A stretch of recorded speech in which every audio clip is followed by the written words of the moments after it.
National Police Commissioner Fannie Masemola. They're testifying in greater detail around the disbandment of the Political Killings Task Team, speaking on the minister's insistence on immediately disbanding the PKTT, something he has re-emphasized he was opposed to, preferring rather that there be a gradual winding down of the team's operations, which would mean no new cases referred to the team, but for the team to finalise the dockets in their possession. Now, that would, of course, ultimately mean years of extension of the team's operations, perhaps.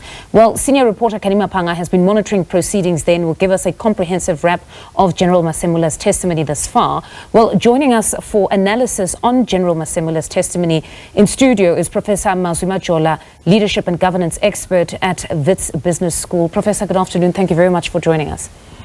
Thank you. Yeah, good afternoon. No, it's a pleasure to have you with us.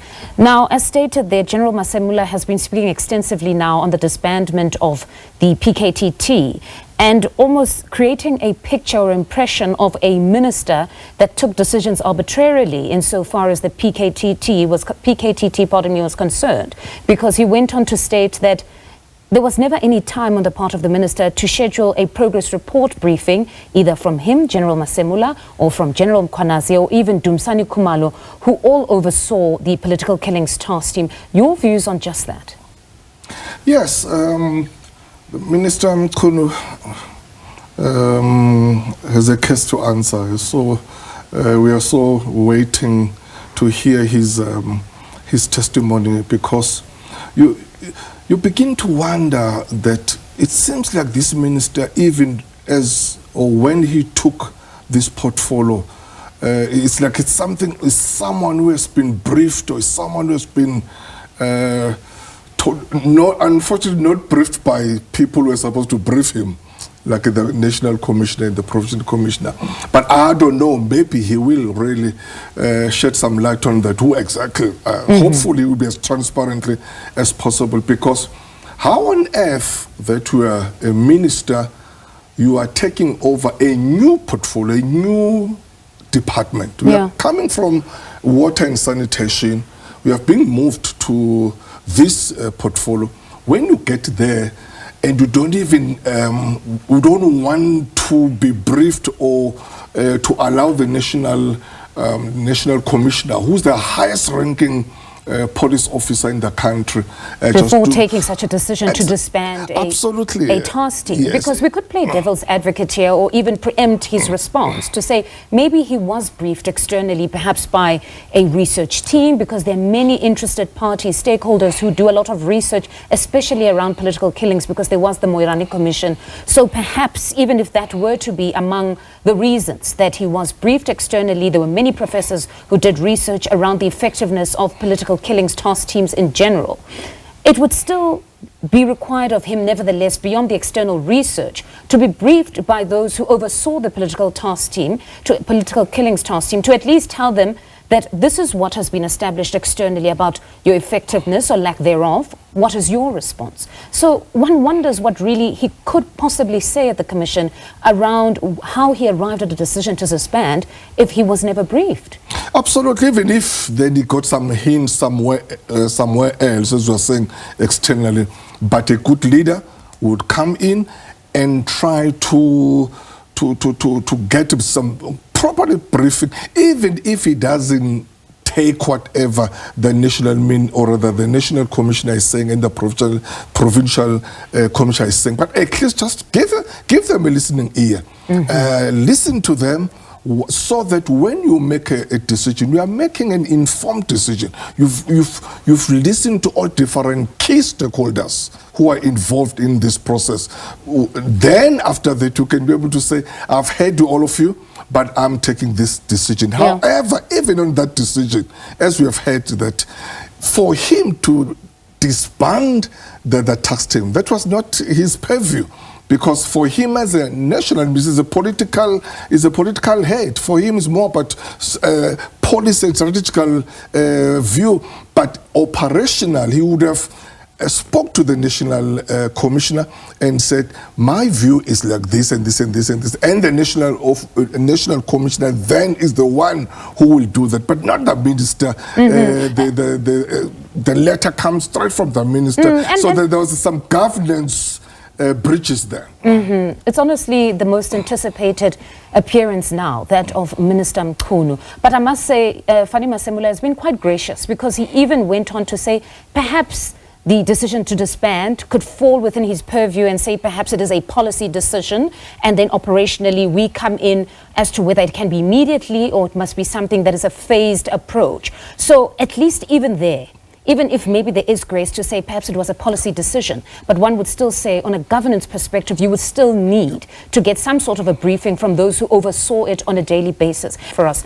Well, Professor, we continue our conversation. You've heard there a comprehensive wrap of what has taken place thus far. Quite a lot we've heard. I want to take you to just Canny's summation of the issue around the political killings being a problem pre-1994, not necessarily in the new dispensation. Something that we heard from General Masemola, that at least on his part, he honestly disagreed, he vehemently disagreed with that position, that it was a problem pre-1994. Your take on just that kind of a reason among those to disband the political killings task team? We know that there was a killings in KZN pre-94, but we know that that was highly political, mainly between the then UDF and other political structures in the IFP, but it was more political.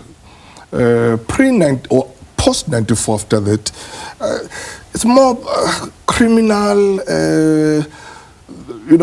other people just go and getting in cabbies and then just killing other people. You find that they go to the hostel and kill people, go to different but at times it would be linked to political or politicians, because that view that you hold is one that politicians themselves, some have held, to say they've been reluctant to almost characterize these type of killings, saying yes, they may be a political figure, but at times it could be a crime of passion, it could be a robbery gone wrong. It's not every single time that it would essentially be something that must be characterized as a political killing.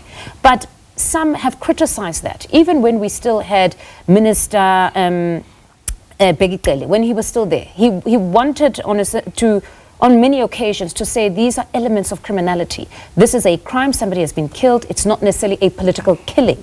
But many have said, even experts, that if you are to rid society of political killings, you've got to properly characterize it. And once you've characterized this problem, you can adequately allocate resources to it and a strategy to deal with it. So you don't think that that is a missed opportunity if we're constantly going to shy away from characterizing some of these killings as such, that they are political killings. It's a politician sometimes being killed leading up to elections. Mfundo, for me, killing is a killing. Someone's taken, or somebody has taken another person's life. And a proper criminal justice system will deal with that. So it wouldn't be like this one is a political killing, so it must be given more priority just because there's a certain politician who's been killed there. Or this one, there is 5 family members who have been murdered just in one homestead. So that one, because there was no politician there, or there was no a famous or popular individual in that. So it's killings, a killing. So we just want a criminal justice system that is competent and capable to deal with this. And I've always been arguing that in another country, if there is a minister who's unable to reduce crime, who's unable to deal with crime successfully, that person will step down, will say, look, I've tried my utmost best, but it seems like I'm hitting the wall. Maybe someone else would come and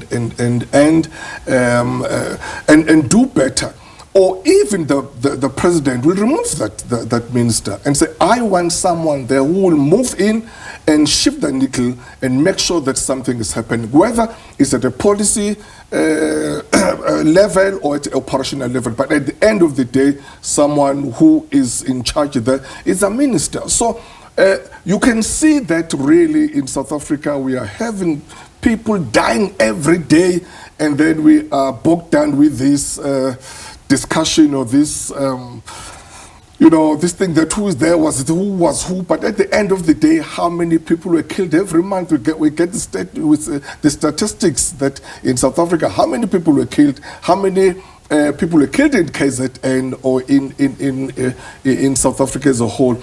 So I really hope that the president will make some good decisions after this. He did promise that even though this commission is for 6 months, but within 3 months there will be an interim report where the president will be able to take some decisions. And we hope that we'll be able to do that. Yeah, and I'm sure many are already seeing the fault lines. But Professor, we'll leave it there for now. Quickly take an ad break and continue our conversation in just a short bit.